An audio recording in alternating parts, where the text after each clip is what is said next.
लातूर जिल्ह्यातील सर्व नागरिकांना मनपूर्वक त्यांचं मी अभिनंदन करतो। त्यांनी दुसरी लाट अत्यंत उत्तमरित्या पलटून लावलेली आहे।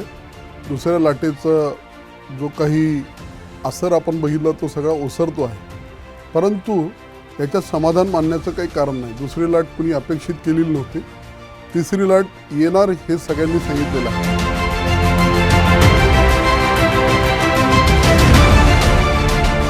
प्रशासन आपल्यातर्फे ऑक्सिजनच्या बाबतीत, औषधांच्या बाबतीत, बाकी बेड्सच्या बाबतीत सगळी दुसऱ्या लाटेपेक्षा सुद्धा जास्त सुसज्जता ठेवते आहे।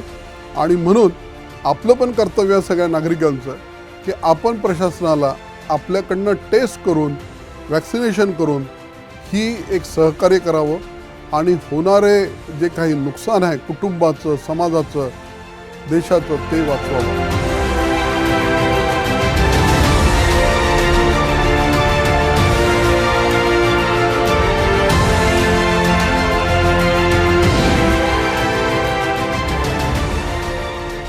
काळी बुरशी हा एक संसर्गजन्य आजार अजिबात नाही आहे, त्याच्यामुळे लोकांनी घाबरून जाण्याचं काहीच कारण नाही। हा लागत अजिबात नाही आहे। हा रोग वातावरणातून आपल्या शरीरात येतो। सामान्यतः असं बघण्यात आलेलं आहे की ज्या रुग्णांना मधुमेह होता किंवा कोविडच्या उपचारानंतर किंवा उपचारादरम्यान मधुमेह झाला, मधुमेह म्हणजे डायबिटीस झाला, त्या रुग्णांना साधारणतः हा आजार जास्त प्रमाणात होतो आहे।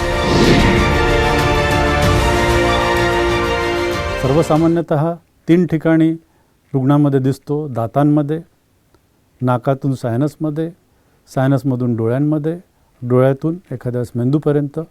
म्हणजे प्रथम टार्गेट राहतं दात किंवा नाक, आणि लंग्स किंवा फुफ्फुस हे सुद्धा एक टार्गेट राहू शकतं। जेव्हा तो दातामध्ये असतो तेव्हा दातांच्या हिरड्या एखाद्या वेळेस लालसर होतात, त्याच्यातनं रक्त वाहतं, त्या फुगतात, सुजतात, त्याच्यातनं पससुद्धा वाहतो, कधीकधी काळपट पडतात। वरच्या जबड्याचे दात प्रामुख्यानं ढिले होतात किंवा अतिशय स्ट्रॉंग असलेले दात अचानक गळायला लागतात, पडायला लागतात। नाकात जेव्हा हा जीवाणू विषाणू पसरतो तेव्हा नाक चोंदलं जातं। चोंदलं जाणं म्हणजे नाक बंद वाटतं। नाकातनं एक स्त्राव निर्माण होतो, तो बाहेर यायला लागतो। तो काळपट असू शकतो, तो लालसर असू शकतो। नाकाच्या वरती सूज येते। कधीकधी नाकाच्या वरच्या त्वचेचा, कातडीचा रंग बदलायला लागतो, काळपट पडायला लागतो। जेव्हा हा सायनसमध्ये अगदी जास्त प्रमाणात येतो तेव्हा तुम्हाला डोळ्याच्या खाली सूज दिसायला लागते। डोळ्याच्या खालच्या भागात असह्य वेदना व्हायला लागतात। डोळासुद्धा दुखू शकतो, डोळा लालसर होतात, पापण्या सुजायला लागतात, डोळ्या एका प्रमाणाबाहेर यायला लागतो। डोळ्यातनं दिसणारं जे आपली दृष्टी विजन राहतं ते ब्लरिंग म्हणजे अस्पष्ट दिसायला लागतं, आणि कधीकधी आपल्याला दिसणंच बंद होतं। डोळ्यातून जेव्हा तो कधीकधी मेंदूपर्यंत पोचतो तेव्हा लोकांची मेंटल अलर्टनेस कमी होऊन जातं। कधीकधी त्यांना फिट्स, सीझर्स किंवा आपण जो म्हणतो ना झटके, ते सुद्धा यायला लागतात। जेव्हा हा आजार फुफ्फुसात असतो तेव्हा या रुग्णाला कफ इन स्पुटम म्हणजे त्यांच्या थुंकीत रक्त यायला लागतं, कधीकधी श्वास घ्यायला त्रास होतो। जेव्हा रुग्ण भरती असतो दवाखान्यांमध्ये तेव्हा त्या हॉस्पिटल्सनी रुग्णांची रक्तशर्करा रोज मोजणे गरजेचं आहे। साखर जर कंट्रोलमध्ये राहिली तर एखाद्याची बुरशी आपल्या शरीरात शिरणार नाही। जी चिन्ह मी तुम्हाला आता सांगितली ती चिन्ह कोणालाही आढळल्यास त्यांनी त्वरित नजीकच्या कान नाक घसा तज्ज्ञाला, दंतरोग तज्ज्ञाला किंवा डोळ्याच्या डॉक्टरांना दाखवावे। ज्यांना कोरोना झालाच नाही त्यांना हा आजार फार कमी प्रमाणात होतो किंवा फारच निग्लिजिबल असतं। त्याच्यामुळे कोरोना ज्यांना झाला, ज्यांना मधुमेह होता, ज्यांची रोगप्रतिकारशक्ती कमी होती, अशाच रुग्णांनी आजाराकडे थोडं आवर्जून बघण्याची गरज आहे। कोविड न व्हायसाठी शासनाने आधीच एक दिलं आहे की आपल्याला SMS म्हणजे सॅनिटायझेशन, सेफ डिस्टन्सिंग आणि मास्क घालणं गरजेचं आहे। असं बघण्यात आलं आहे की मास्क जो घालतो आहे आपण, साधारणतः गावात आपण जर बघतो कापडी मास्कसुद्धा वापरत नाही, ते पटके काही पण घालतात, कापड, असं करू नका। कापडी मास्क घाला, पण हा कापडी मास्क आपण जो घालतो आहे तो वरचेवर धुवा। दुसरं असं आहे, हा पेशंट जेव्हा डिस्चार्ज होतो, हा रुग्ण जेव्हा घरी जातो तेव्हा दवाखान्यांनी त्यांना एक नियमावली द्यायला हवी। त्या नियमावलीत या आजाराची लक्षणे नीट सांगण्यात यावी आणि परत त्याच्यात रुग्णांना एक ॲडवाईस द्यायला हवा, ज्याच्यात क्लिअरली लिहायला हवं की या काळज्या तुम्हाला घरी घ्यायच्या आहेत. दात ज्याने आपण स्वच्छ करतो तो ब्रश आपण महिन्याच्या वरती वापरू नका, बदला त्याला. घरी नीट आपण मिठाच्या पाण्याच्या गुळण्या करू शकतो.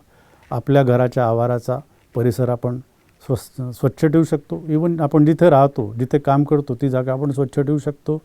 दुग्ध शर्करा नियमित मोजणे हा एक खूप मोठा चांगला उपाय आहे. आणि सगळ्यात शेवटचं मित्रांनो, मी परत एकदा म्हणेल की कोविड झालाच नाही तर तुम्हाला म्युकर व्हायचा चान्स कमी आहे. म्हणून वॅक्सिनेशन आपण अवश्य घ्या. आता पावसाळा सुरू होणार आहे. पावसाळ्यात शेतकरी शेतात जाणार आहे. असं पण बघण्यात येतं की शेतात हे जे मातीत काम करतं किंवा खतांचं काम होतं त्याच्यातून या फंगसचे बीजाणू तुमच्या नाकात येऊ शकतात. म्हणून शेतकऱ्यांनी फारच खबरदारी घ्यायची आहे. शेतकऱ्यांनी शेतात राबताना नाकातोंडावर मास्क घालावा. त्यांनी हातात ग्लोव्ज घालावे. फुल बाह्याचं शर्ट, फुल पॅन्ट एवढं निश्चित घालावं.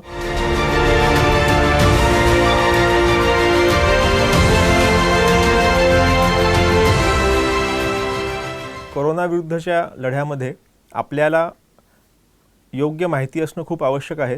त्याची 2 प्रमुख कारणं आहेत. एक तर हा विषाणू आपल्यासमोर नवनवीन रूपामध्ये येत आहे, त्यामुळे आपल्याकडे अपडेटेड माहिती की आपण आपली काळजी कशी घ्यावी ती असणं खूप महत्त्वाचं आहे. आणि दुसरं, या विषाणूविषयी विनाकारण अनेक अफवा देखील पसरवल्या जात आहेत. त्यामुळे नागपूर जिल्ह्यातील तज्ज्ञ डॉक्टरांचे सोप्या भाषेत हे आपण व्हिडिओ बनवले आहेत. त्याचा आपण कृपया वापर करावा.